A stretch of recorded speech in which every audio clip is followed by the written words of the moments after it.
All right, so should we begin? Sure. And I'm going to just keep it relaxed and informal because I'm not trained enough to know how to do these things perfectly. Well, I've never been trained enough in all of life to know how to be formal anyway. Okay, so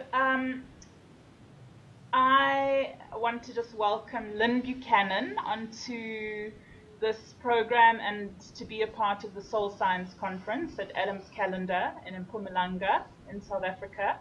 So we're very happy to have you on our video.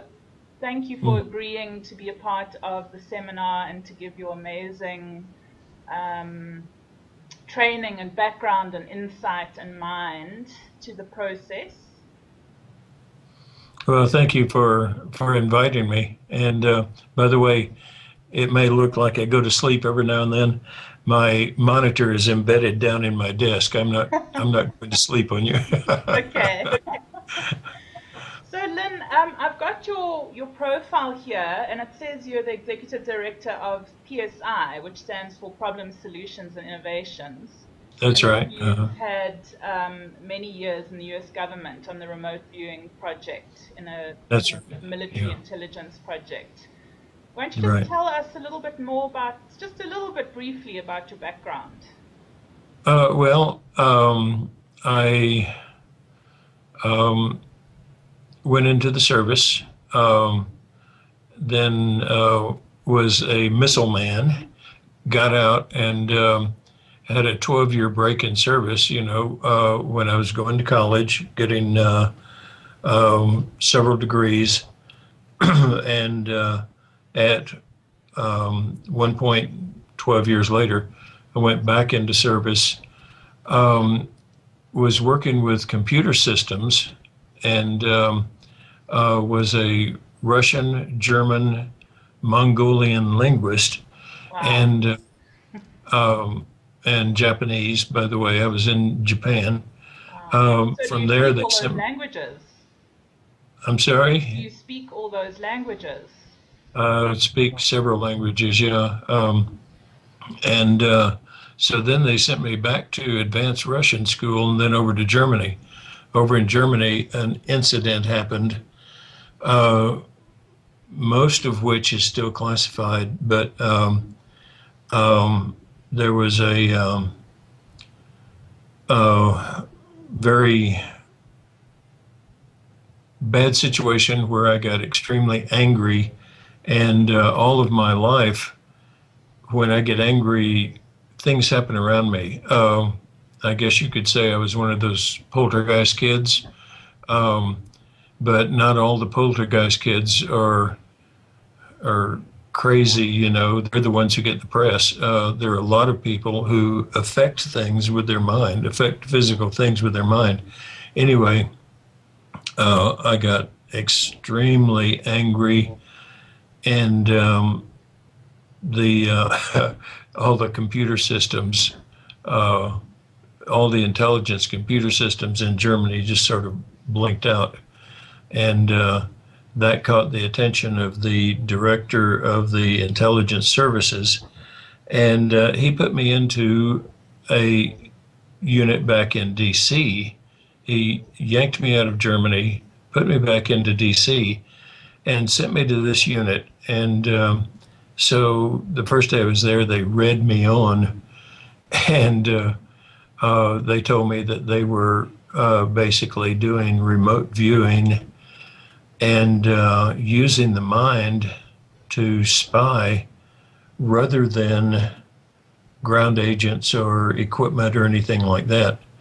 And the more I listened, the more I thought, this is a joke. I'm on candid camera, but the military doesn't do this. And then they showed me, with some demonstration sessions. And I thought, this has got to be the neatest thing I've ever seen in my life. And so I spent the rest of my time in the remote viewing unit. First as a remote viewer, they're also in very bad need of a database manager. And so since I had those skills, I also wore the hat of database manager. And pretty soon, within about 2 years, I became the trainer of the unit. I mean, I took to this like a duck to water. It was just so great. And so I started training new people who came in. And then in 1992, I retired from the service, got out of service, and went to work for a computer company. And in 96, they basically declassified the remote viewing stuff. And all of a sudden, people found out who it was, and civilians were getting 85, 90 calls a day wanting training. So I thought, hey, I can stay home and do this. I don't have to go work on somebody's computer, you know. And so I started training remote viewing in the civilian arena. We also started working, now that it was declassified, we started working for police departments, different agencies and all that. And that freed us up to do what I really wanted, which was to help bring missing kids home, solve problems, get criminals off the streets, and so on. Very practical person. I figure if you can't use this for something to make somebody's life better, then it's a parlor trick. And I don't do parlor tricks. So when they declassified it, it freed me up. And we've been working remote viewing ever since. And I would never go back. I love it. So do you have any idea what gave you this kind of mind, this kind of extraordinary mind? Do you have a sense of how you developed that as a young boy? I really think that everybody has this. I don't think there's anything special about me. The only thing is that when something odd happens to me, I get curious and I want to know why, and I pay attention. Most people, some odd thing will happen to them and they just blow it off, or they say, oh, that didn't really happen, and they go on with life. And the amazing things of life just pass them by. Well, they pass by the amazing things of life. And I don't. I get curious about everything. And it winds up that as a remote viewer, let's say that I give one of my remote viewers a building to remote view. And they go in and they say, oh, this is a building. There are a lot of people working here, and they're doing secret stuff and working with strange machines, and that's it. Oh, that's fine. That's good remote viewing, but you get a curious remote viewer, and they will go find out about the machines, about the people, what they're doing, why they're doing it, how they're doing it. They'll come back with schematics and drawings and all kinds of information that there is no other way to get. And so it winds up that being curious is almost the number one factor about remote viewing. And we found that we can teach it to anybody. Anybody can do this. There's nothing special about me or my abilities. The only thing is, when I see something odd, you know, in remote viewing or in real life, I want to know more about it. Okay, so I'm curious. Okay, good. I like that. And there's so many questions to ask, so I'm just going to ask what comes to me, and we'll just get through as many of them as we can. Sounds so good. Can you just give us an idea of what is remote viewing? Actually, what is it actually? Remote viewing is, okay, this is hard to explain to people. Remote viewing is not psychic, okay? Your subconscious mind is psychic. That's one of its big features. And the subconscious and the conscious don't talk to each other. And, you know, that's why psychiatrists and psychologists get so rich making money is because we can't get our subconscious and conscious to talk to each other. Well, a man named Ingo Swann, living in New York, realized that the subconscious mind talks to the body, like, something's crawling on my hand, and without even thinking about it, my hand goes like that. The conscious mind also talks to the body. I want to raise my hand, I raise my hand. Well, the body, he realized, can act as a translator to carry messages back and forth between them. So he started out very simply, and he said, okay, draw me the simplest graphic representation you can of land, and straight across. Okay, how about water? Well, everybody goes like this, drawing waves. Okay, then he went to other things. Tell me about man-made. Oh, people always put a square on anything man-made, or a sharp corner, and space, and tell me about living things and so on, through only the use of your pen on paper. And then he set up a thing just like, a martial art, where the teacher, the sensei, says, okay, land, water, man-made, space, water, land, water, man-made, space, and so on. It goes through all these words, and the whole time the student is sitting there drawing these things. And then when a student gets really good at that, you can say, okay, I have a target, and I have a target site, and I want you to tell me what's there. And so I'm going to give you a number. This is target number 3. And all of a sudden, like a knee-jerk reaction, their hand will go like this.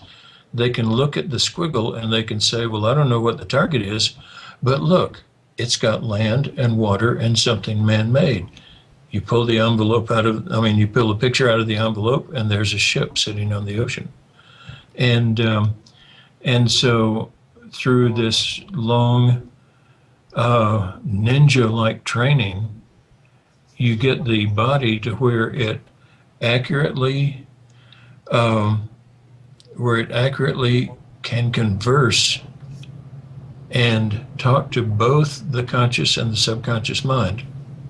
When you get those two to where they can talk clearly to each other, hey, you not only have access to the psychic part of your brain and the psychic part of the world, you also have access to where your car keys are, what your phone number was when you were 3 years old, why you do those things that you don't know, that you don't want to do, but you wind up doing them anyway, why you don't do those things that you want to do, but wind up not doing them. And you have perfect access to your subconscious mind. The access part, that's the remote viewing. The psychic part is what's been there all along. So actually what we say is that remote viewing is nothing more than a highly developed interview and report process. You interview your subconscious mind, you report what it knows, and somebody brings home a missing kid. So that's very interesting. Do we do anything in kind of our general education that lines us up for that, or is that completely out of the curriculum as it stands? I mean, do you see anything that helps us? Yeah, the only thing that is being done education-wise that even relates to it is the martial arts. And in fact, controlled remote viewing that we used in the military has very accurately been called the martial arts of the mind.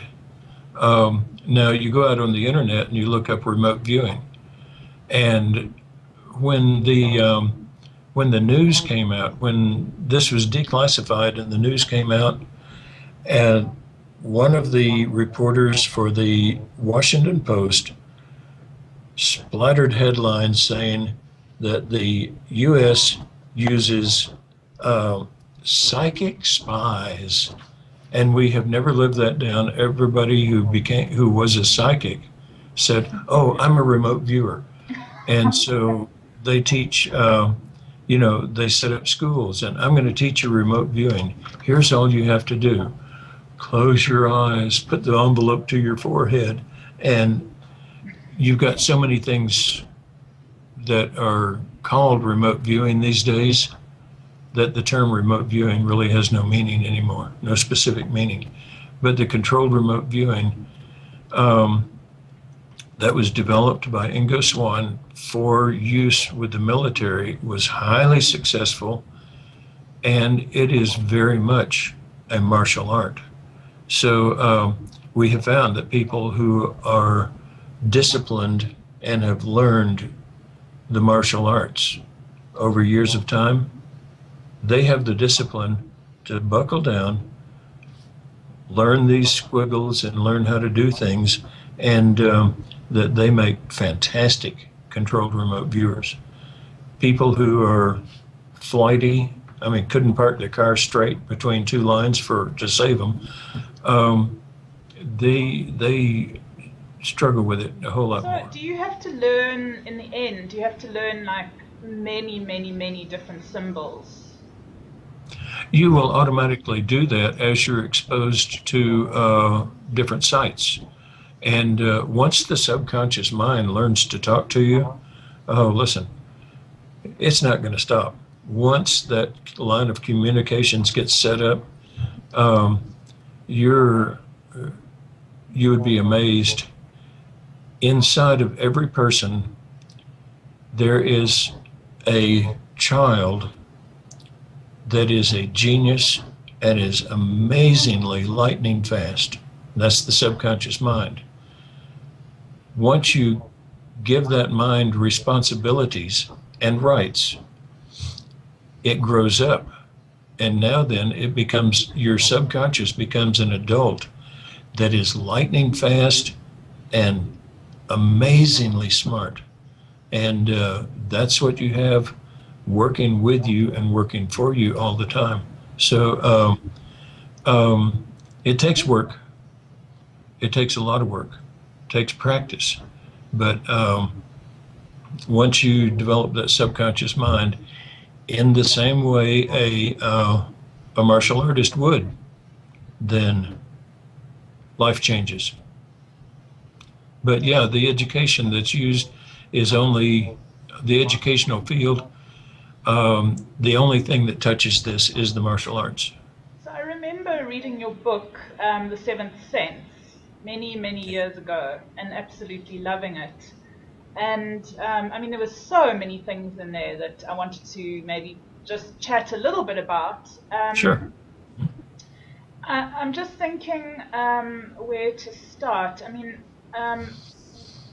I think, in terms of like when people are doing a remote viewing, and there's something about how to ask the right question so as not to lead. Yeah. It's very detailed, in terms of where, I'm not sure what exactly the question is, but it's kind of like, it's been very enlightening in a way, thinking about my own project with this Adam calendar site and thinking, how is it that I can tap into possible information at the site, for example, and what is the best, I'm not doing remote viewing because I'm not really a remote viewer. I'm doing more what I understand to be a family constellation. The family constellation is an amazing thing, and I've been shown that and actually done it a couple of times, and you come out with amazing amounts of information, usually very accurate. The way to develop a thing where you can say, I know this to be true, is whether it's family constellation or whether it's psychic work or whatever, start with simple targets. Start with, okay, have somebody say, I've hidden a picture in the envelope, describe it. And you give a description. It's a very simple target. Maybe it's a picture of a vase sitting on a shelf or something. And then you take the picture out, you score yourself accurately, and in the process of doing that, you learn something about yourself. And you learn how to communicate. Just like any two people who are learning each other's language, there are going to be some big mistakes. Sometimes really funny mistakes. But if you start with simple things, like what's the color of the third piece of clothing that's hanging in my closet, the third piece from the left? You don't know, you can't remember, you can't think of it, but your subconscious already knows. So you sit there and you work out a method and then open the closet and see if you were right. You do that enough times and the two minds start learning to speak to each other. Then, when you get really good at that, then the atom circle or the Anunnaki or any of the mysteries of time and space, then you know that you're good at it. And so you can depend on what you're finding. The only way to know really and to do this is to database your work. You say, okay, I think the third piece of clothing is red. You go and you look and it's red. You mark that down in the database of how you did it. You try something else and it doesn't work. You mark that down in the database and you say, hey, this doesn't work. It was really logical, but it didn't work. And so you start slowly, like they say, two hands while learning, you know, and you start with very simple targets. And as you develop your own track record, you also develop your own language that you can use to speak with your subconscious mind. Then when you tackle the big ones, then if the database says that 99% of the time you get the color right and you find a color at the site, hey, depend on it. If the database says that 3% of the time you get the color right and you find a color at the site, go find another remote viewer to do the work on colors, okay? But Right. doing it that way. So you have to develop your reliability first before, with absolute That's right. concrete proof, with something that you can see right in front of you, before you can do the unknown fields in a way. That's right. Before you can depend on it. Your track record can only be developed by keeping documentation and records and starting simply. We teach a thing called associative remote viewing, which is great for numbers. And everybody says, numbers? Can I win the lottery? And the answer is yes. You can win it repeatedly. But we start you out with, what is the first digit on the first ball that's going to be, that's going to come up in the lottery? Okay. You may work for 6 months before you can get that with 80 to 90% accuracy. Then we say, what are the first two digits? And you work another 6 months. And you work another 6 months. 5 years down the road, you start winning the lottery and you start bringing in money. We have a lot of people who say, oh, I can do that. Okay. What's the first digit on the first ball? Oh, I got it right one time. Good. I'm going to go spend $1,000 on lottery tickets, and guess what? They lose $1,000. No, you have to train. You really do. It's a martial art. Something very interesting the last time we spoke about creating an association in the brain between a number and a sensory, I don't know what, sensory memory or something in the body. Yeah. Yeah, this is the basic. This is the basic thing of remote viewing. Psychics of any kind, and in fact, the subconscious mind doesn't do numbers very well at all. Numbers aren't real. They're not. They're not real.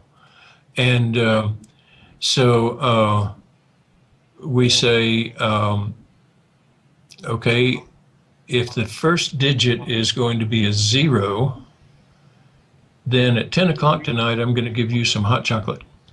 If the first digit's a 1, then at 10 o'clock tonight, I'm going to give you some beer. If it's a 2, I'm going to give you some vinegar. If it's 3, I'm going to have you suck on a lemon, and so on.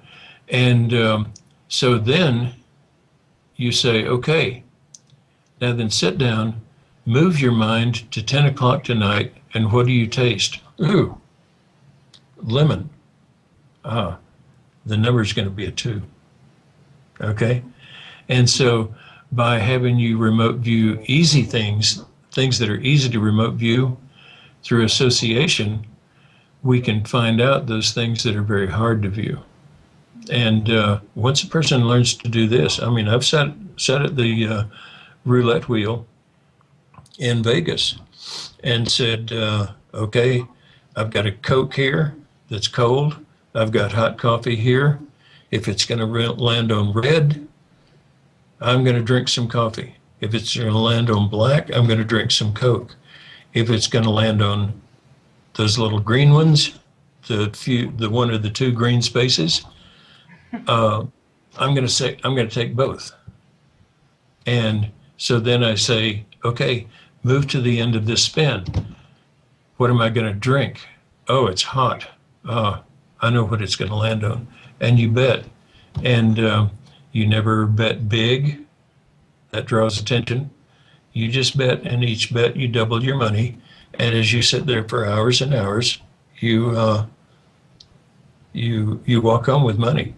We have Indian casinos here, and they even advertise this is for entertainment purposes only. Nobody wins anything at these casinos. You go to these casinos and come home. I call them the money store. I just go and get money, And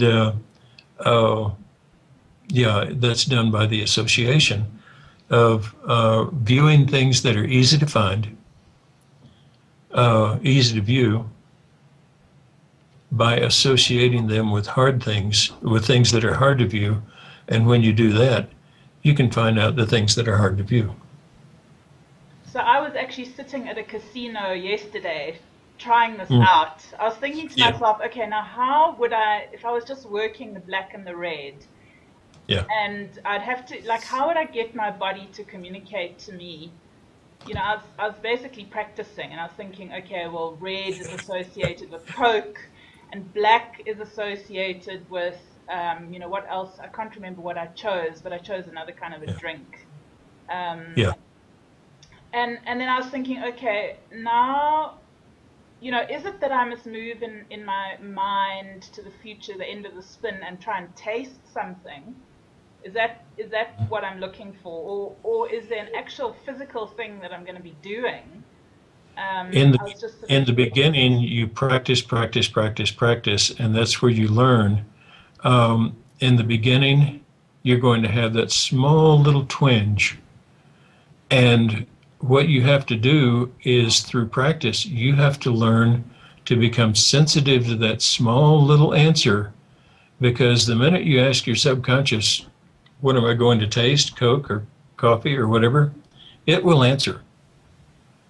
It's just getting your conscious mind to the point where it will listen to the physical response. So instead of saying at the roulette wheel, instead of saying, what am I going to taste, what am I going to feel, and all that, when you ask the question, what do you feel? What do you taste? That small twinge is going to be there. And when you learn to listen to it, you're going to leave that table with more money than you came. But it takes practice. Practice. And what's interesting is this idea of moving to the future in your mind and looking back. with the answer in mind. Is that because it's easier to perceive something from the future looking back? I mean, or it's like you've already arrived at the outcome, so then you just need to know what it is. We thought in the beginning that that was an important factor. It turns out, though, that your subconscious mind can travel through time just back and forth all over the place, and it can travel in time, and it sees no difference between time and space. You ask it, what's 10 miles from here? It knows. You ask it what's 10 minutes from here? It knows. It really doesn't care.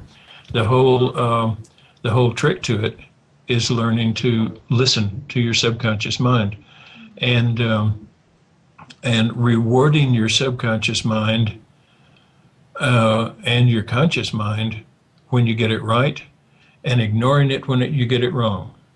Just like raising a child, many times a child will misbehave to get the attention, and we have found that, in fact, I tried to contact the Mars Candy Company because one of the things that we used for training in the military was M&Ms.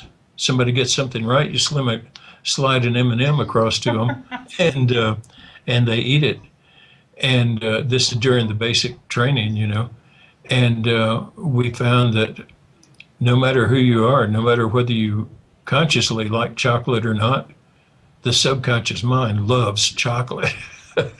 and so, I was going to put in my book the military use of M&Ms, and I never could get permission from them to use their name.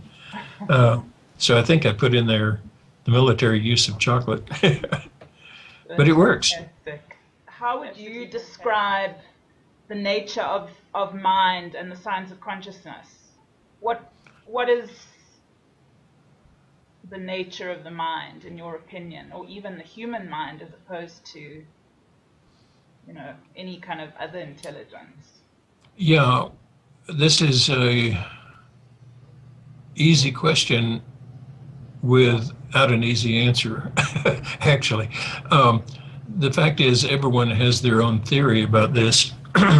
No one seems to have any hard and fast proof as to what consciousness is and so on. There's been a lot of study lately, especially like with the CERN collider, to show that maybe we didn't develop consciousness through our physical mind. Maybe our physical mind, brain, developed because the consciousness was already there. Maybe consciousness is something that is and winds up creating the physical part. I think the best way I've heard it explained is that we are not animals that have a soul. We are souls that have an animal for a body. Right. And that, first of all, we're soul. And what created that? I believe God did. I believe that we're part of God. But that's a belief. Ask me to prove it. I can't prove it, Everybody has their belief, and they answer with their belief. But nobody knows. Nobody really knows. Right, so there's two questions in there. I'm not sure, you can choose where to go with it, but the one is, what is God to you? Mm-hmm. And the other would be, how would you describe the nature of consciousness, kind of in your journey of travels within the mind and through dimensions? And like you mentioned in your book, when you would go on a journey to a target that might be under the water, for example, when you'd come back to your body, you'd be wet, or there'd be evidence of water somewhere. Yeah, there have been those times. They're extremely, amazingly rare that you actually bring something back from the from the target site. It has happened. Um, there's another phenomenon that happens first, and that is what's called bilocation or perfect site integration, where you're sitting at the table remote viewing, and all of a sudden you look up and the table's no longer there, the monitor's no longer there, the room you're in is no longer there, and you're at the site, and you cannot tell that you're not at the site. Now, this is not an out-of-body situation. And out-of-body, you know, you go to a site and you can walk through the wall and all this.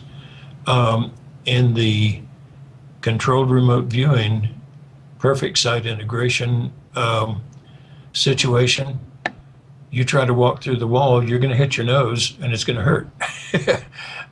Nobody can see you there. You can see them there. And there have even been times, extremely rare, when people at the site have picked up on you being there. But this is so rare. In what, 29 years now, this has happened to me 11 times. And for most remote viewers, it never happens at all. So, and curiosity is what makes it happen, by the way. But yeah, it can happen. So and you disappear. I mean, for the sitters or whatever that are sitting with you, where your physical body is, do you disappear completely from the sitting room? No. Or you just go in other bodies, kind of. Ingo did a cartoon, and he put bilocation, and he drew this cartoon of a viewer sitting there with his pen in his hand and going, and that's generally what it is. And the monitor looks across the table. I've seen this happen. You freeze to the point where you look almost like a photograph because you don't move a muscle, you don't move a hair or anything. You have, left the building and the building just sits there. And a remote viewer will tend to just stare as though they're, you've seen people who are daydreaming, how they just sort of stare across the room.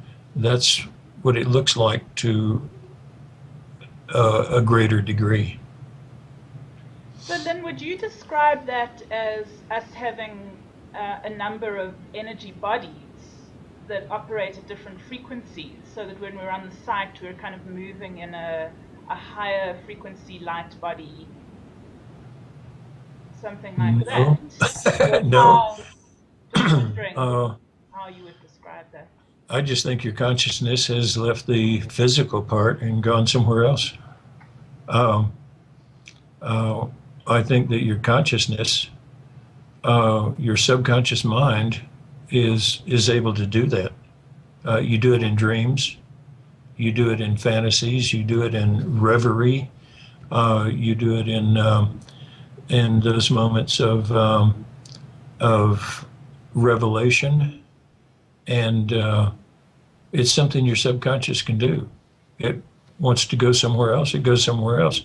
How many people have recorded that, they're flying their private planes and the private plane crashes, and the next thing they know is they're standing across the field looking at the plane.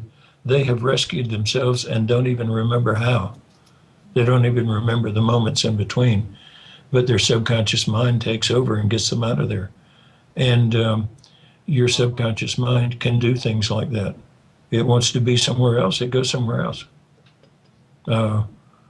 Frequencies and all that, I don't know. It wants to go somewhere else, so it does. Would you describe the subconscious mind as as connected to God, or us being, how does the subconscious mind relate to being God or being divine or anything? Well, here again, you're back to everybody has a different belief. Nobody has any proof. It's my belief, excuse me, I'm coming off of a cold.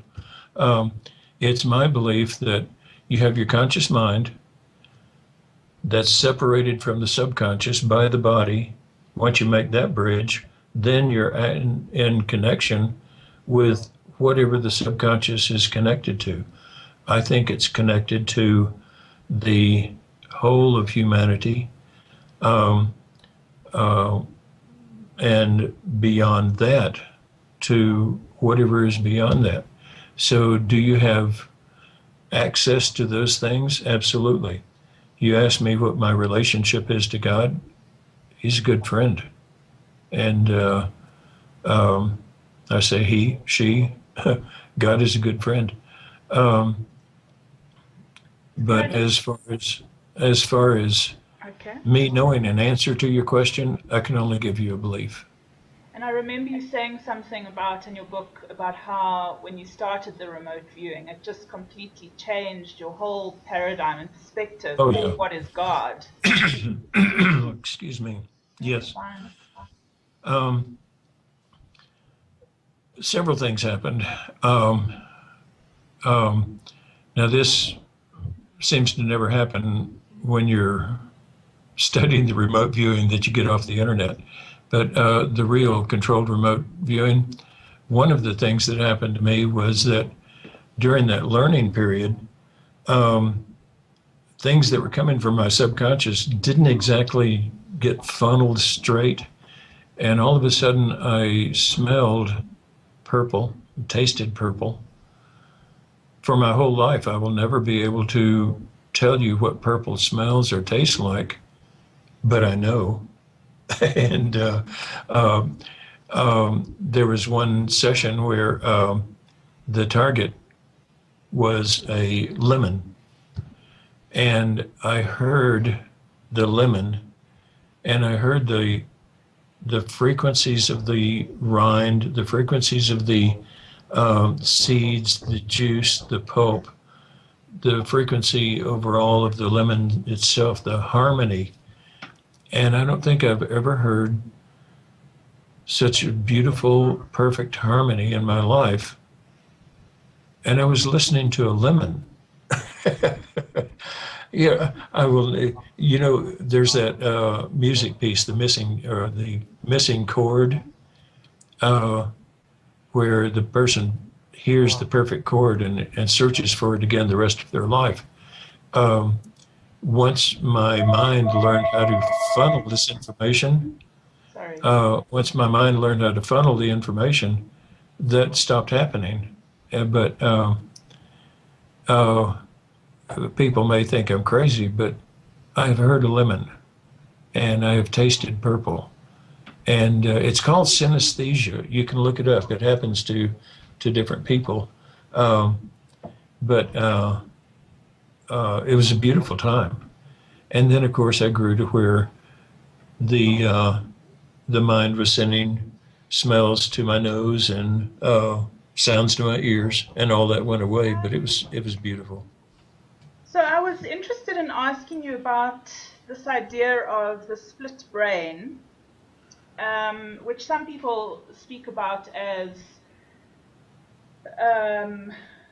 kind of part of the design of human beings as slaves. I know you said you didn't really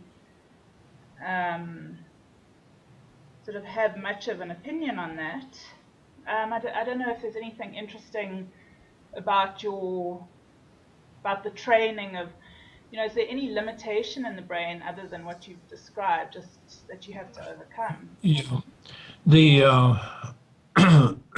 excuse me. There have been many explanations given to us and developed in the military and all that for why we can do what we do. Um, I like to think of the brain as being the machine that um, is used by the actual being of us, and in order to get things done. And I like to think of it as the executive on the top floor being the conscious mind, and below it is the subconscious that has the finance department, the shipping docks, everything else down below it. and below that is all of that sitting on top of a city that spreads out to other people's buildings and all this. I like to use the analogy of a building, but there are those who have said, "Oh, it's right brain, left brain," and I mean, there's some basis for that. At one point, I had heard so many different explanations of the split brain, the corpus callosum, and all of this, that I finally decided, look, I don't care what you believe. You help me bring home a missing kid. You help me get a criminal off the street. You help me change somebody's mind to where it makes peace in the world, or else to where it makes them want to be healthy instead of wanting to be sick. And believe what you want to, I don't care. What good are we doing here? And once I developed that, somebody will come up to me and tell me their belief on how everything works, and I've learned to say, "Oh, well, thank you. That's good information." Somebody else will come up and tell me something else, and I say, "Oh, well, thank you. That's good information." And the fact is, I don't care. Help me bring home the missing kid. That's what I care about. And you're busy doing some of that work in your spare time. What spare time I have, yeah. What kind of results do you have, and how does that go? Generally, what we have now is a network of students who practice, and we've had close to 1,000 students so far. And the cream will always rise to the top. And so we have probably about 80 to 100 students who have developed the martial art of controlled remote viewing. And we database their work so that we know this person is good at colors, totally dependable at colors. This other one is good and totally dependable at shapes. This other one is good for purposes, this other one, and so on. And the database will tell us what a person is good at, what they're bad at, and so on. And so the police come in and they say, we want a description of the car where the child was abducted. Okay. How am I going to describe that? Shape, color, size, make and model, newness, and so on. And so I look in the database and I find out who's best at colors, who's best at sizes and shapes, who's best at this other. And as a result, we have students who have an average accuracy rate of 70 to 90%. But by the constructive use of tasking the viewer only at what they're good at, we can come out with 90 to 95% accuracy most of the time. So do you work in a team when someone brings you a job? Do you work with a number of people? Always work with a team. No one is good at everything. And some people will tell you, oh, I'm a psychic, I can know everything and I can give you the right answer on everything. Wrong, because you database their work and you find out they are only accurate to a certain degree in colors, only accurate to a certain degree in shapes, purposes, going accurately back and forth to a specific time and place in time or space. And we have viewers that we can pinpoint down to one element on a circuit board that is located in a computer halfway around the world. And we have viewers who are that accurate in space. We have viewers who are accurate in time. Everybody has strengths and weaknesses, and you can't get away from that. So the person who says, I'm psychic, I can tell you the answer to anything, they're fooling themselves. They're wrong. So, Lyn, how far back in time can we see, or is there no limit, or forward in time? We've never found a limit. Now, the thing is about forward in time. We have an analogy called the bug on the pond of time. The bug looks across the pond of time and sees another bug sitting there beside a rock. And he thinks, oh, that bug would make a good meal. So he goes skittering across the pond of time. And as he does, he sets up a wake in front of him. And the very act of going towards something in time can set up a wake to where that bug flies away and it's not there when you get there. The rock will be. There are some things in time that nobody can change. There are other things in time that simply going after them will change them. And so this is one of the problems. When you view, like this moment now, I can view what's going to happen a year from now. And a year from now, let's say I view and I find out, well, let me make it more immediate than that. I want to go to town. I view what's going to happen an hour from now, and I find out that an hour from now, my body is going to be in the morgue in a mangled wreck, because I was mangled in a car wreck. Guess what? I'm not going to town. I'm not getting out of the house, and I'm not getting in the car. And so by simply knowing the future as it stands right now, I can change the future. But that makes my viewing wrong, doesn't it? Because an hour from now, I'm not in the morgue. I'm sitting here at home. And so was my viewing wrong? No, because what I viewed was the future as it was. The bug sitting on the pond of time sees the other bug.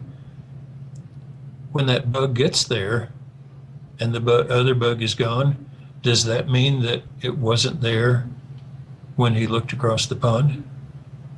And so generally what we have found is that if you tell a person what the future is going to be, they will change it.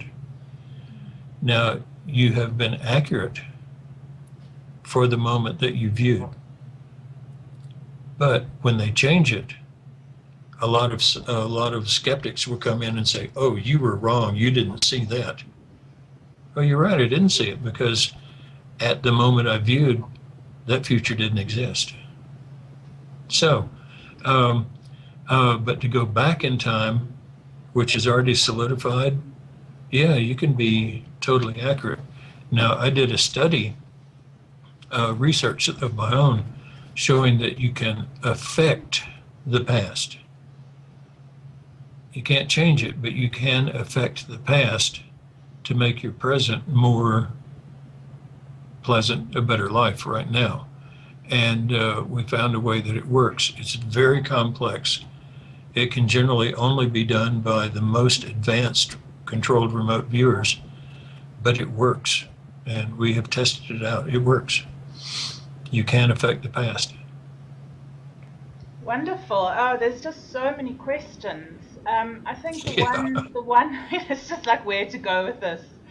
But I think the one thing that I'd like to comment on is this idea of, I always say to people in my work, we've got timelines in the future, so future potentials. Yep. And at the moment, we're on one timeline based on whatever we kind of created for ourselves. Yeah. But we there are ways to shift timelines. And well, that's another way of saying you make a decision. You drive up to an intersection and you're lost. That's a decision point. The future is going to depend on you saying, I'm going to turn right, I'm going to turn left, or I'm going to go straight ahead, or I'm going to turn around and go back because I'm lost. And so what is called timelines, multiple timelines by many, I mean, you have to face the fact that you're only going to be on one of those. And so uh, uh, it can also be explained by simply saying decision points. I'm going to turn right. Okay, I have just selected my future. And that quite radically challenges this idea that people think that they cannot change their future, they cannot change their destiny at all, that there's a fixed timeline, there's only one. What do you think Right. about being able to change the timeline of your death if you wanted to, for example? Uh, Back to the analogy of the bug in the pond of time, you can change through your actions whether that bug is going to be there or not, or you can change where you go in the pond of time. And the pond of time will change things according to what you do. But that rock, it's going to be there. There are things in life that you cannot change no matter what. And so, people argue predestination against free will. We have both. There's not an argument. We have both. Certain things, I like the analogy of somebody said that life is like playing chess with God. You can make your moves. You're free to do that. And you can win a hand. You can make some really astounding moves and all that. But guess what? He's going to win the game. He always wins. you know, uh, the death is out there, and you can change how death comes or when he wins the game, but you can't change the fact that he's going to win. Okay. So you don't believe in an ascension possibility that you could take a yeah. with you. Yeah. And not die. Yeah, I actually do. Yeah. So you would essentially go on a full sight immersion to another plane and never come back. You could do that. Yeah.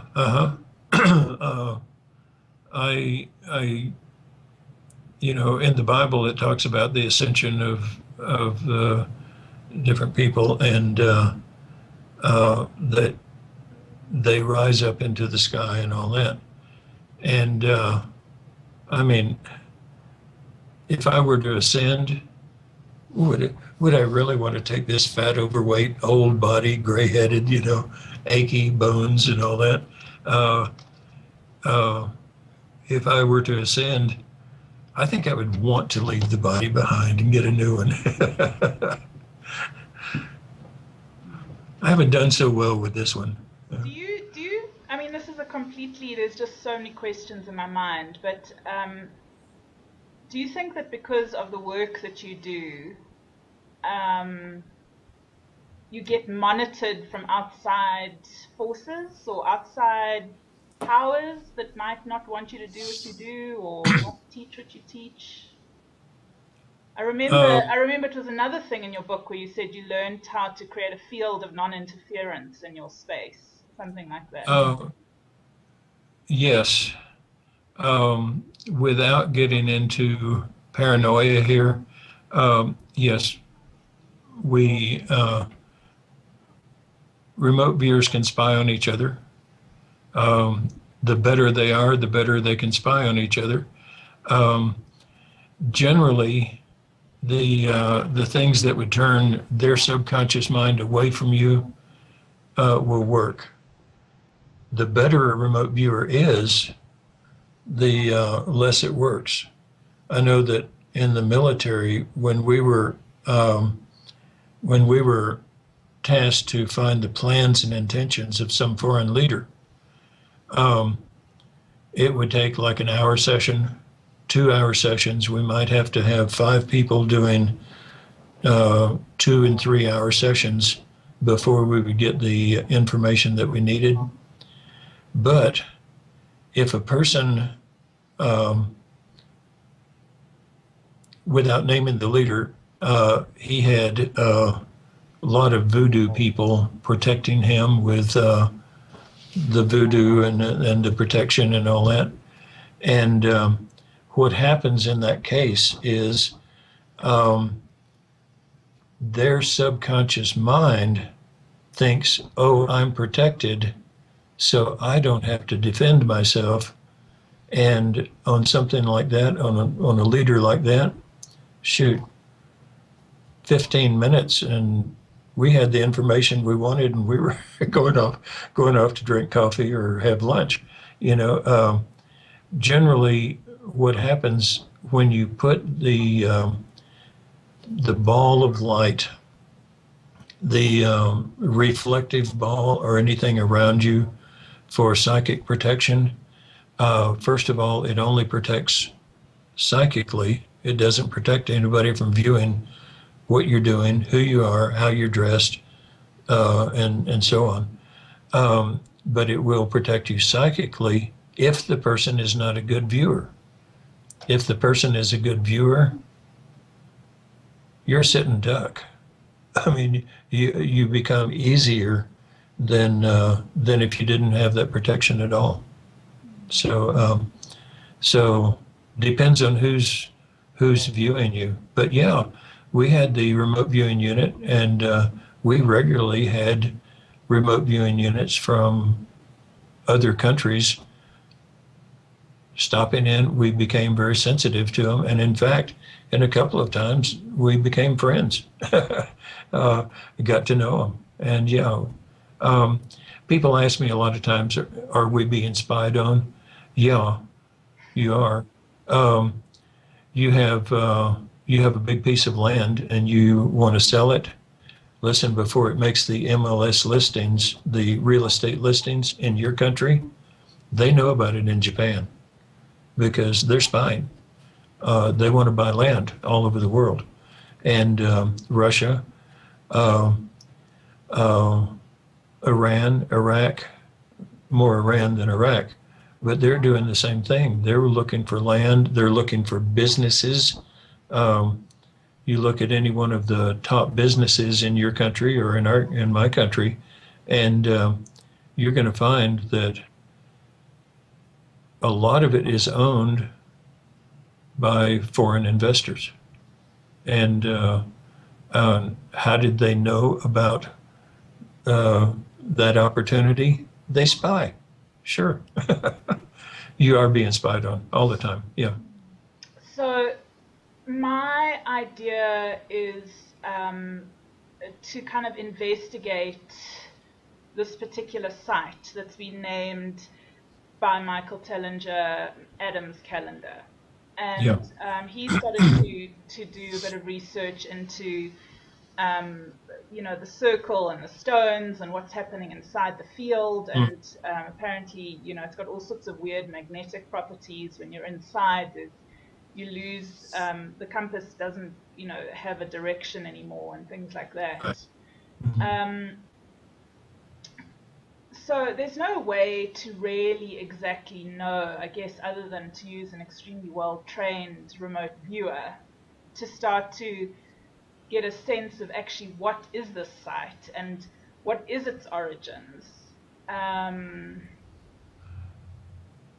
So I can only go with what's been sort of shared, almost like Sumerian tablets and Lost Book of Enki and Zachariah Sitchin's research and all of this of sites and ancient travelers and fingerprints of the gods and all these kinds of ideas. Is there anything that you can say about that, or? Yeah, your own subconscious mind knows the answers. And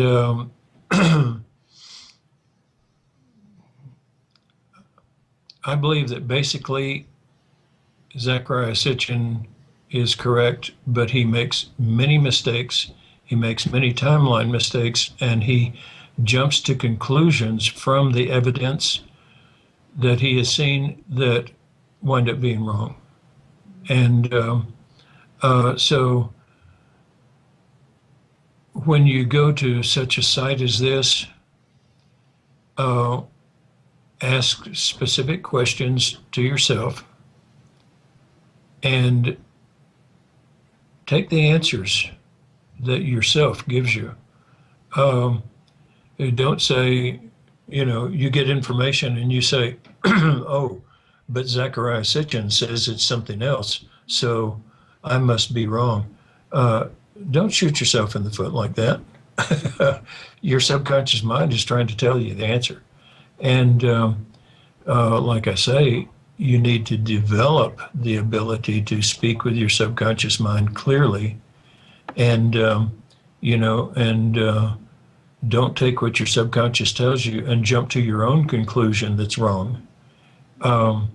It's a tricky thing, but you can depend on your own self, and you can find the information.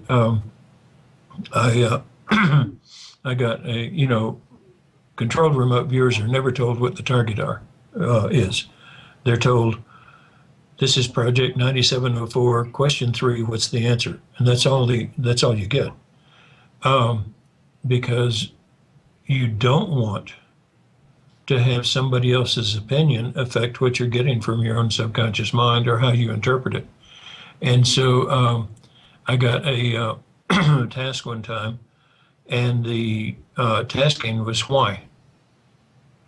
And I guess I did about 10 or 15 hours of session, and I came back with the answer because they didn't have money. And that's what I gave the customer, and the customer just blew it off and went on.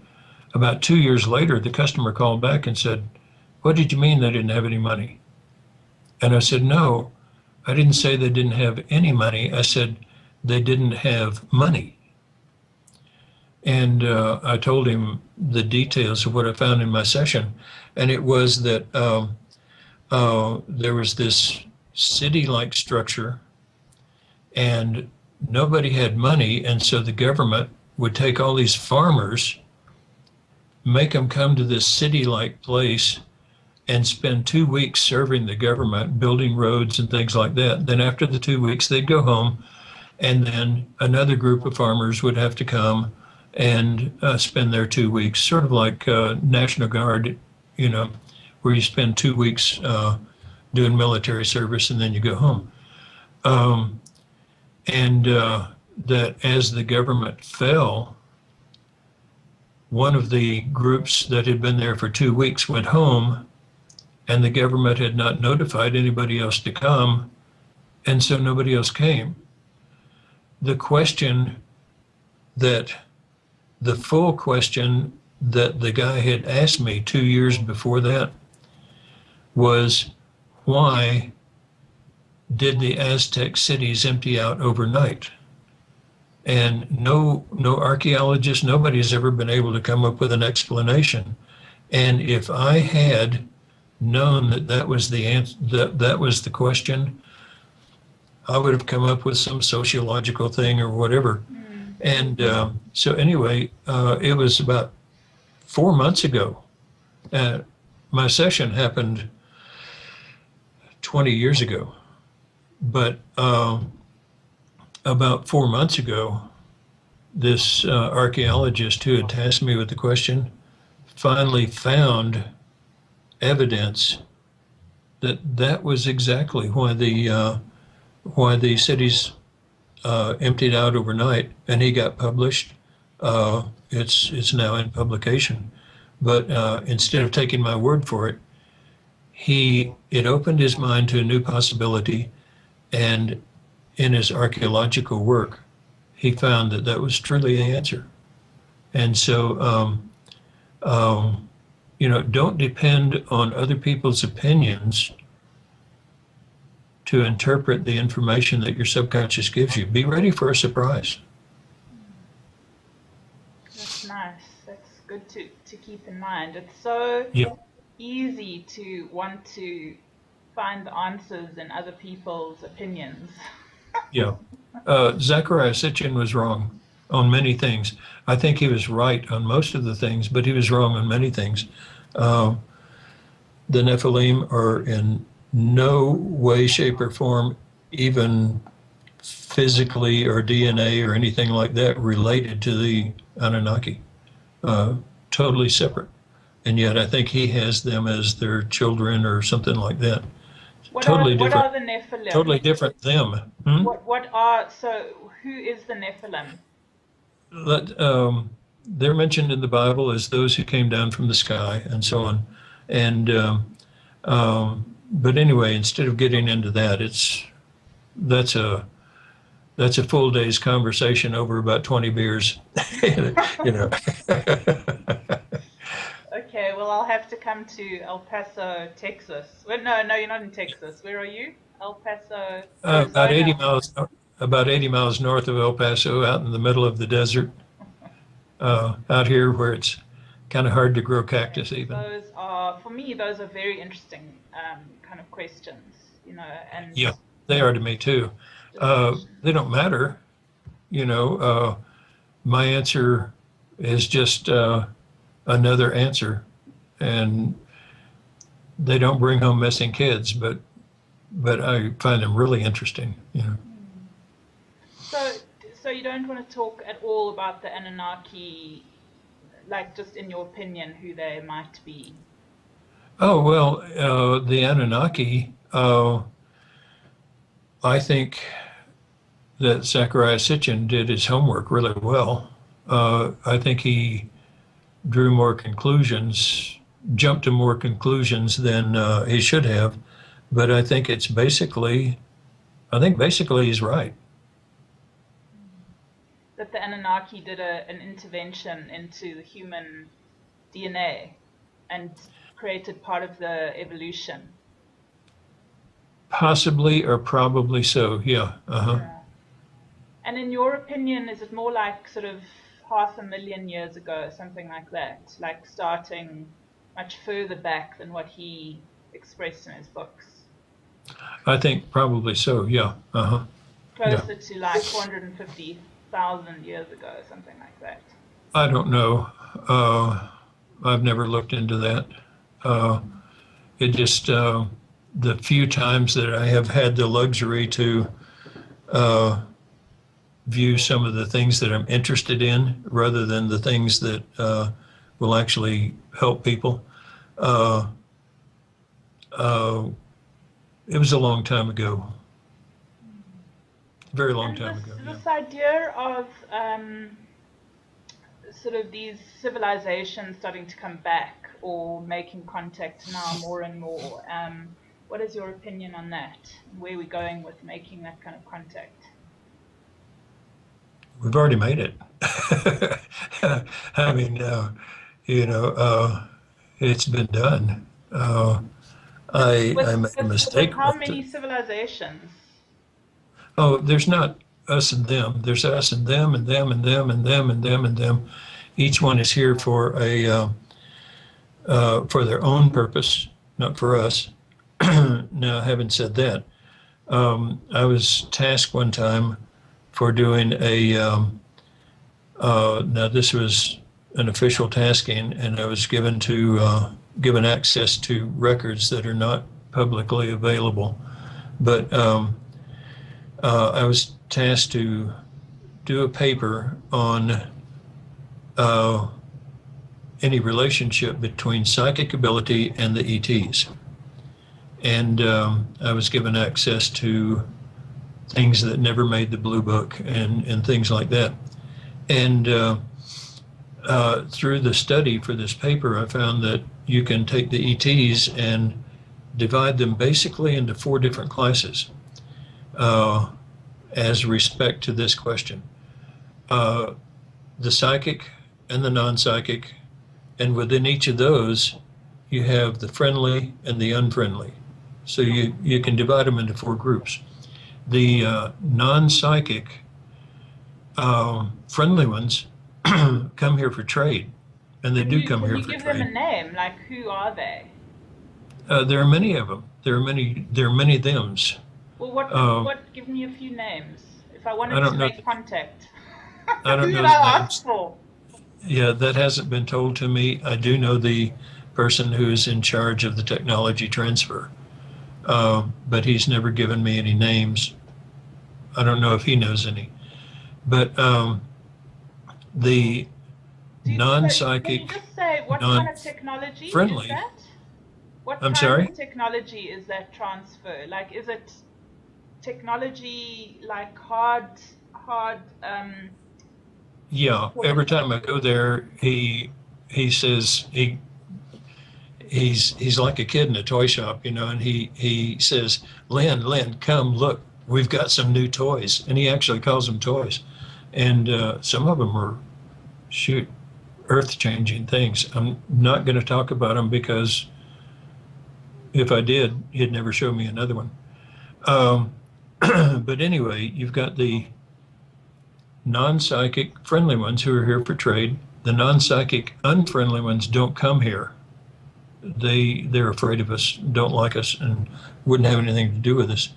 Um, they only come here by accident. But the friendly psychic ones want to help us develop our psychic abilities. The non-friendly psychic ones want us dead. No questions asked. To the single person, they want us all wiped off the face of the earth. Um, and I couldn't figure out why until I came across this one incident that explained it. Um, in an abduction scenario, like the ship will come up over you.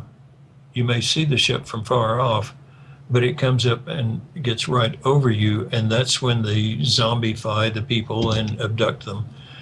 The fact is that the ETs that are out there that are psychic have stronger psychic abilities than we have by a huge measure, but they have no range. I mean, they have to be right over you. With the humans, we have a weak psychic ability, but we can see across space and time just like we can see across the room. I mean, for us, it's no problem. The friendly psychic ones want us to develop that because we will become a fantastic power in the universe, and they want to be our friends. And that's exactly the reason why the unfriendly ones want us dead. And so that answered that question. That's what went into the paper. And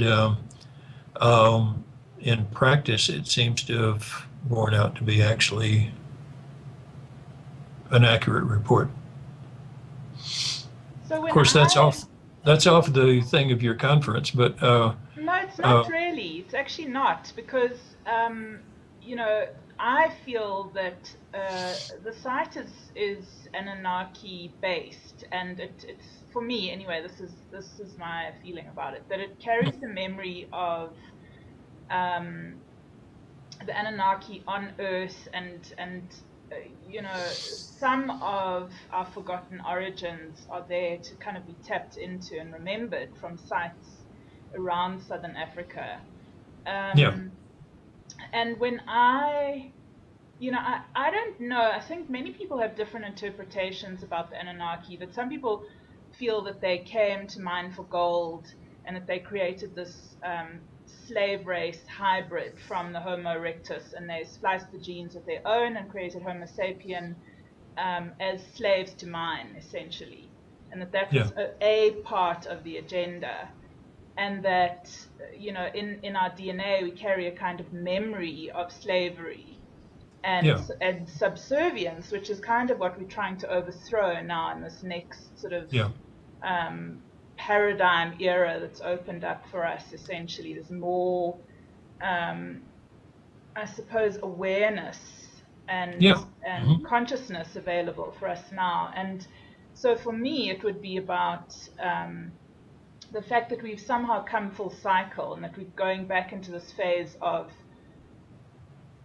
sort of repairing ourselves and getting back our full abilities, and Yeah, doing away with some of the damage of religion. And so we've kind of come full well, circle, and yeah, now, you know, it's kind of almost like an inception. So I was thinking about the event as like, you know, the inception of a new mind into an old mind, something like that. well, if you look at it practically, um, when they came here for their own reasons, not for us.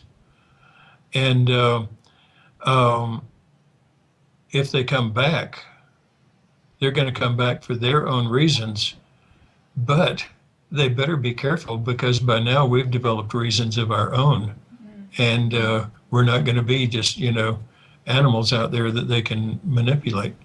Um, Even the Bible talks about this very thing. God came down, he made Adam and Eve and gave them a soul and all this. And then they got kicked out of the garden, okay?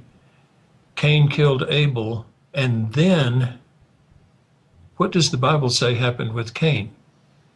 I don't Do you know. know? Mm-mm. Cain went into town and took a wife. Wait a minute, wait. Where'd that town come from? Where'd those people come from, Where did the wife And come from? where did the wife come from? Yeah. And so even the Bible talks about the fact that there were people here before there were people who were created with a soul. Mm. And so the Bible does not disagree with Sitchin, even, you know. Um, so the evidence is there. Yeah. When I was kind of doing a like guided visualization on the site, what I was concerned about, I kept feeling like my intention to be on the site with consciousness was being blocked. That's how I felt. So I was like, okay, so what could possibly be blocking me at the site? Could it be that there are beings or entities or forces there that don't want my energy there? That don't. So I decided, okay, I'm going to look into this and see what I can see. I'm just going to see what I can see. And I saw, um, I saw that it's a very powerful vortex, an extremely powerful vortex, almost like a gateway, almost like it could be an entrance, it could be a portal, it could be a stargate. So there's a number of things that it could be. But I also saw this grey looking at me as if, and the question that came to my mind when I saw this grey was like, what is this woman doing? Like, Yeah. what is she doing? What is her agenda? It was like they were looking at me with absolute curiosity of what on Hmm. earth it is that I'm going to be doing there. You know, Yeah. I didn't feel that it was so malevolent. I didn't feel, it was more like a curiosity thing. Hmm. And then I also got all this information about, the fact that I felt that it's kind of like a womb of the planet kind of thing, that it Hmm. possibly is still somehow a womb or a gateway or something for beings to come and go. And, so it was Yeah, interesting you because have to be very careful there of the fact that you are trying to form an opinion, you're trying to form an answer. Uh, we found very early on in the controlled remote viewing that when a site was blocked in some way, uh, instead of asking why it was blocked or how it was blocked, we would ask the remote viewer, what would you find out if it weren't blocked? And the viewer would say, oh, well, I would find out, yada, yada, yada. And they just go on, and all of the blocking is just bypassed, and they continue to remote view. So when you go to a site like that and you feel blocked, don't start with the questions of why and how and all that. Start with the question of if it if I weren't blocked, what would I find? And then leave yourself open to the surprises that will come. okay, that's great information. Well, maybe it'll help. Yes, I'm I sure it hope will it'll help. help. That I wanted to ask you is this idea of the greys. It's kind of like as we go into this galactic kind of cosmic consciousness more and more, and this idea of ET star families and various different beings Yeah. out there is coming into us. It's like we're starting to have to differentiate, between who's who out there and get some You better. information. And Yeah. so, You'd better for example, differentiate. like the Greys, I think they've been given a bad name because I don't think that they're all bad. No. I think that some of the greys have maybe you know a certain bad intent, but I know that when I don't know if you know the channel Bashar or Bashar. No. So it's channeled by Daryl Anker. He's part grey, part human, and he speaks of us as his future. He's kind of like our future in some ways, or Okay. potential future. Like we have the potential of becoming, hybrids with the greys as one option. Well, this is what I found in all that research I was doing for the paper. There are friendlies and unfriendlies. And among the grays, among any one type of the grays, the reptilians or whatever, even among those types, there's them and them and them and them and them. And so it's to say the grays are bad or the grays are good or ETs are bad or ETs are good is the galactic equivalent of prejudice. Right. Galactic apartheid. All blondes are dumb, and and it's ridiculous. You can't say that. So, what is the guide for making contact with sort of intelligent, benevolent life? Is it just intention? Their intention, yes. So you look for. You didn't expect that one, did you? No. They're here for their reasons. And if their reasons don't include you, then you're not going to make contact. You may see them pass overhead, but you're not going to make contact, and you're not going to have anything you can do about it. It's their intentions. They're here for their reasons. So your intentions, I've seen people, the MUFON people, Mutual UFO Network, who will stand out here in the desert. Here I am, come contact me, and I can see an ET up there in his saucer going over there saying, why? Why would I? I don't care who you are, So their intent and their purpose for being here, yeah, that's it. Maybe we could speak for a minute on the movie Men Who Stare at Goats. Yeah. Mm-hmm. So I saw the movie, and I know that your life story is portrayed in there. And I just wondered if you wanted to say anything about how much that story was true, and any comments from you about it. Yeah, that movie starts off with this line across the screen that says, "You wouldn't believe how much of this is true." Aside from the storyline itself, which was used to just put 25 years of incidents together into one single story. So the storyline itself is fake, but the incidents that happened in there, they're true. And so I would say 85% of the movie is true. It actually happened. But like the things that happened to Lyn Cassidy in the movie, some of those things happened to me. Some happened to Mel Riley. Some happened to Paul Smith. Some happened to General Stubblebine, and so on. The things that are in there about General Stubblebine, some of the things they attribute to him actually happened to some of the viewers, and so on. And I enjoyed the movie. I thought it was funny. And, they filmed a lot of it right out here at White Sands, which is about 20 miles from where I live. They wouldn't let me on the set. I couldn't figure out why, but when I saw the movie, I realized that they were ridiculing and making fun of everything we did.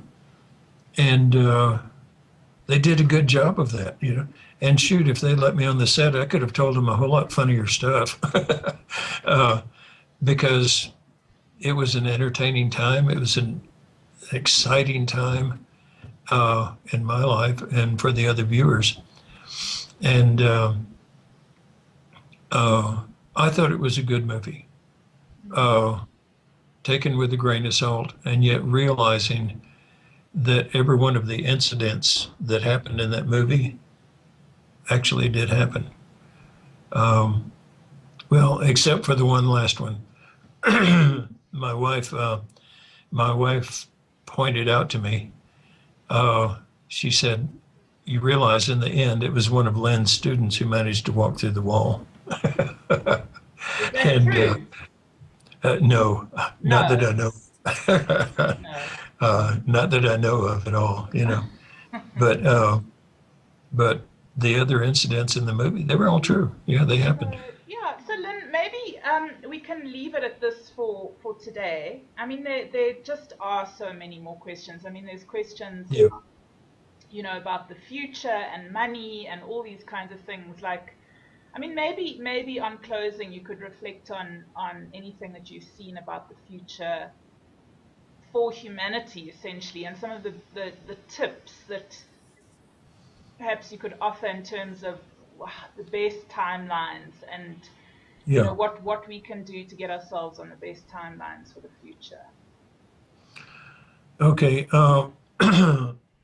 Excuse me. The remote viewing that I have done on the future, like this, um, generally what I keep seeing is that there will be a time of huge turmoil, and that's probably going to happen within our lifetimes. Um, at the end of that, excuse me, at the end of that is a time of peace, and the world turns to an almost totally agrarian society. There's a lot of cleansing out of the number of people, but also cleansing out of governments, cleansing out of the evil that and the greed that drives people and all that. And so generally, like the next generation will be largely agrarian in nature and self-sufficient, much more self-sufficient than now. Now, if you cut out the electric grid and the internet and all that, shoot, our society and our culture would fall all over the place, trip over itself. And that won't happen. We'll become self-sufficient. We'll become peaceful. But there's going to be a time of turmoil, a lot of death, a lot of killing, a lot of violence, and what will come out of it will be a cleansed world. That's all I've seen for the future. As far as the ETs making contact, yeah, they've already made contact. That's already happening. But will it happen for the common man? Yeah. Yeah. So many Uh, remote viewers have predicted Earth changes and stuff like that, and it hasn't happened quite as dramatically no, as many people expected. Do you think there's still more coming, more dramatic changes coming? I think there's more dramatic changes coming, but I think the dramatic part will be human rather than Earth, and uh, they say if man were wiped off the Earth would continue on. If insects were wiped off the Earth, we'd all die within a year. Um, and so I think, I think we have met the enemy, and he is us, to quote Pogo. Um, but as far as the Earth changes, uh, the Earth will tend to go on. It has some pretty dramatic changes at time all its own, but I think it's going to continue. Yeah, the agrarian society will have land to plant food on. So, with the whole money system, do you see a future without money? Do you see a replacement for money? I haven't seen a replacement for money, but I have seen a world where money is not anywhere near what it is now. Uh, it's not the thing that drives our society. Uh, it's not the thing that, you know, determines your rank in society or anything like that. It's just another artifact that some people have, some people don't have, and that nobody really cares because it's not important. How far in the future have you been able to see? Only as far as I've been tasked to do. I don't do sessions without being tasked unless it's something of special interest to me, and then I task myself properly. And then I put the task away into envelopes, mix the envelopes up so that I don't know what I'm remote viewing and all that, so that I can remote view blind.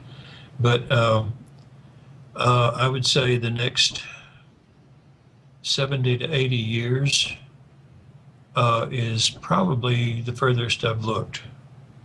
Been all I've been tasked with. Okay, that's very interesting. So basically, I see the turmoil and the coming out of the turmoil like within the next 70 or 80 years.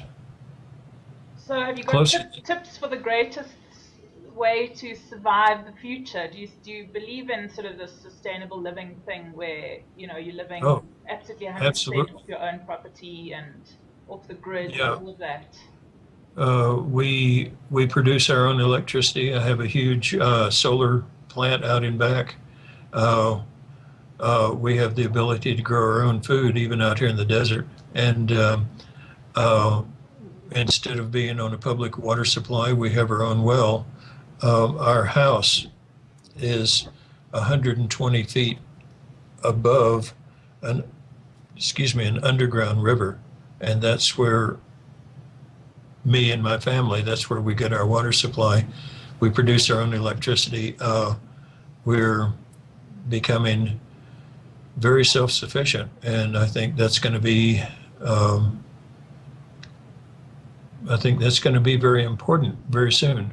And you know, I'm not one of these preppers that's stockpiling guns so I can shoot people and come on my property and all that. But listen, the one word that I have as advice for everybody listening to this tape and all that, listen, you better prepare. Prepare. It's going to be necessary. So I just want to add one more thing to that, which is that I think people have become preparedness weary, given the fact that nothing happened at the end of 2012 and everyone was expecting this disaster timeline then. Do you have any idea of why it didn't come down at that time, or what? Do you think that, okay, there's many questions within one. Do you think that HARP is behind these timelines? Do you think that it's a controlled timeline? No. Who's making these changes happen?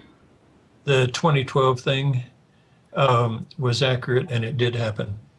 Okay. We're on the downward side of 2012 now, and so we jumped the timeline. Those that no, before 2012 we could have changed the timeline. It got to the point on 2012 where we reached that tipping point where now nothing we can do can change what's about to happen. We can clean up the air. We can, you know, make new laws. We can do all kinds of things, but it's too late. We are now on the timeline that's going to lead us into violence and hard times and all that. We could have changed it. And there were people advising, you know, change it, quit polluting and all that. Nobody did. And as of 2012, we reached that tipping point. And now then we have set our own future, and it's going to happen. nothing we can do about it. So is it was just delayed? It wasn't, because I know No, it wasn't delayed. there were a couple of It remote was, viewers that had like quite substantial data out for like massive flooding of New York and stuff like that, oh you know, yeah, live, yeah, and that I it know was the ones you mean. supposedly predicted to be on every timeline that this was going to happen, and it was going to happen in the middle of 2013, etc., and it didn't. So people don't know who to believe. Um, let me say an elitist thing here. Those were remote viewers. Those were not controlled remote viewers. Those were people who developed their own methodology. Those were people who see doom and gloom and everything, and those are people who see something and interpret it amazingly and over exaggerate and all that because they haven't had training, they haven't databased their work, they don't know what they can believe of their own work, and they're not controlled remote viewers. They're not trained, and the once all of this hit the internet, all of a sudden, like I say, there were so many definitions for remote viewing that it has no meaning anymore. And you trace back all of the people who were, uh, excuse me, who were producing all this flooding and everything. They're not trained. They're not controlled remote viewers. Uh, I put no faith in them at all. So you don't have a specific date for big changes. You just say within the near future, within the next 5 years, would you say? No, I can give dates, but the thing is that I was trying to say is that the 2012 prediction was not a day of disaster, physical changes and all this. It was a tipping point. Up until then, we could change the future. Once that tipping point came, we're on the downhill side and out of control, and nothing we do at this point is going to change. So that was the What are big those? secret about 2012. What are those dates, Lyn, that you? And I know that dates are not easy in remote viewing because I mean we're kind of all Yeah, they're not. moving and And shifting. even with the best remote viewers, the dates will have some lack of accuracy. Um, so to pinpoint a date when some certain thing is going to happen, you can pinpoint the date and figure that it's going to happen somewhere around that. But as far as giving a timeline and details and all that, I could spend the next 2 hours just doing that, and I'm not going to get into that. So Yeah. Okay. uh, just hang on. It's going to be a bumpy ride. That's a quote. Who was it? Mae West said that. Hang on, it's going to be a bumpy ride. Right. She's amazing. All right, Lyn. Well, I think we should wrap it up there because we're just about Okay. on 2 hours. And we'll definitely find you again at the conference. It would be my intention that people can have a bit of live time with you. I'm sure they will Okay. Good. absolutely Yeah. love it. Yeah. And Yeah. I looking at the time. I'm due at the Space Center up here in about an hour, so it's a good time to wrap it up. fantastic. Well, thanks so much for your time and your amazing life experience and sharing your training and everything with us. The thing I probably want to get across to everybody is that all these experiences and all this training and all that, they're available to everybody. There is nothing special about me or the work I do that can't be done by anybody. So, you know,